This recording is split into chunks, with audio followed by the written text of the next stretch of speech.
Oke, assalamualaikum warahmatullahi wabarakatuh. Salam sejahtera untuk kita semua. Perkenalkan, saya Kenang Diastama dengan NPM 2019 43528. Pada kali ini saya akan mempresentasikan atau mendemokan aplikasi dari Tua Sahir saya dengan judul prediksi penyakit kanker payudara pada wanita dengan menggunakan metode algoritma KNRS-Neckber atau KNN berbasis R. Nah, oke, jadi, kita langsung demo saja aplikasinya dengan klik link ini.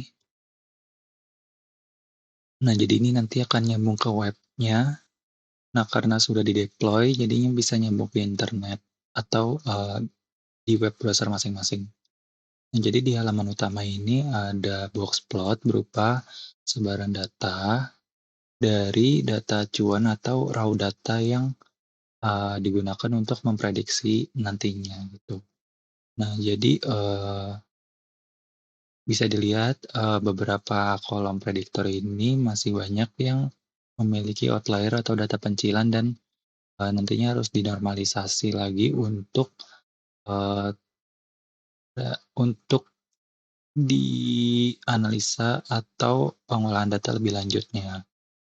Nah, selanjutnya di halaman korelasi prediktor, ini ada histogram untuk melihat sebaran data dari tiap-tiap kolom prediktornya. Nah, di sini bisa dilihat kok, radius mean, cukup menyebar sebaran datanya, di parameter mean ini lebih menyebar. Nah, jadi, terkadang, data yang seperti ini untuk outlier yang ada itu harus ditangani dulu supaya, tidak nantinya, hasil dari prediksi itu nggak terpengaruh sama, data pencilan tersebut. Nah, untuk korelasi antar prediktornya di sini menggunakan plot scatter plot. Kita bisa melihat korelasi antara radius mean dengan radius Schwarz itu ternyata, berkorelasi, positif kuat ya. Kita juga bisa melihat-lihat untuk korelasi prediktor yang lain itu gimana sih. Ternyata, terprediksi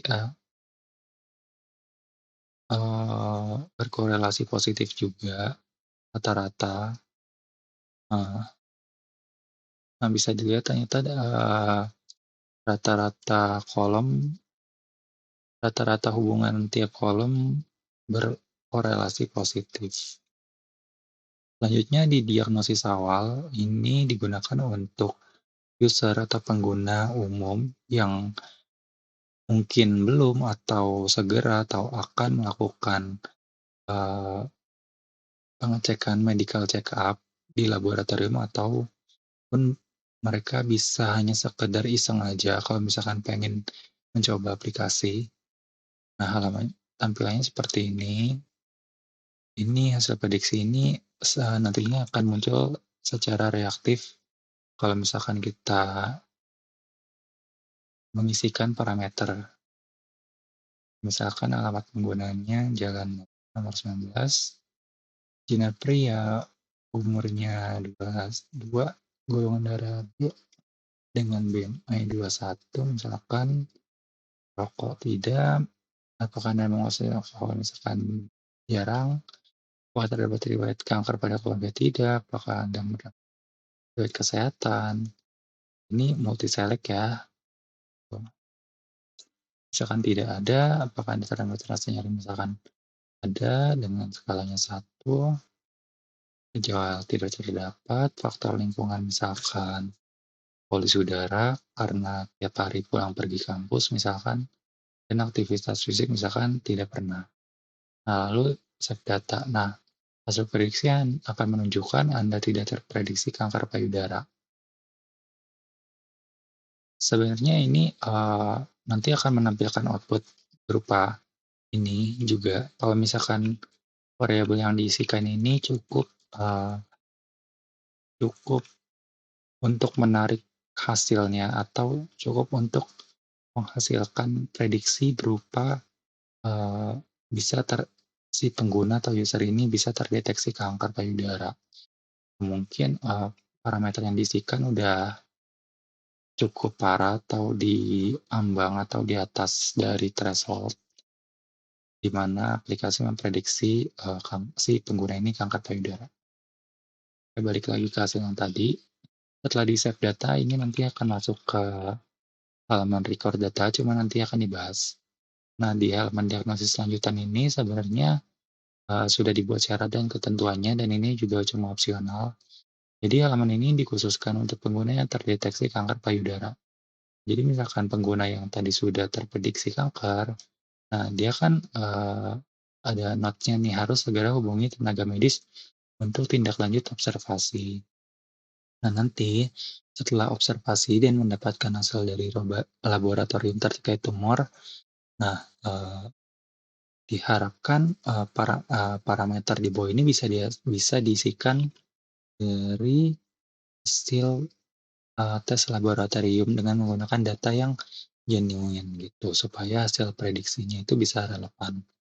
Nah, sama seperti tadi, hasil prediksi halaman ini akan menampilkan output ke pengguna berupa, Anda terkena kanker payudara jinak atau kanker payudara ganas, gitu. Oke, lanjut ke halaman record data pengguna.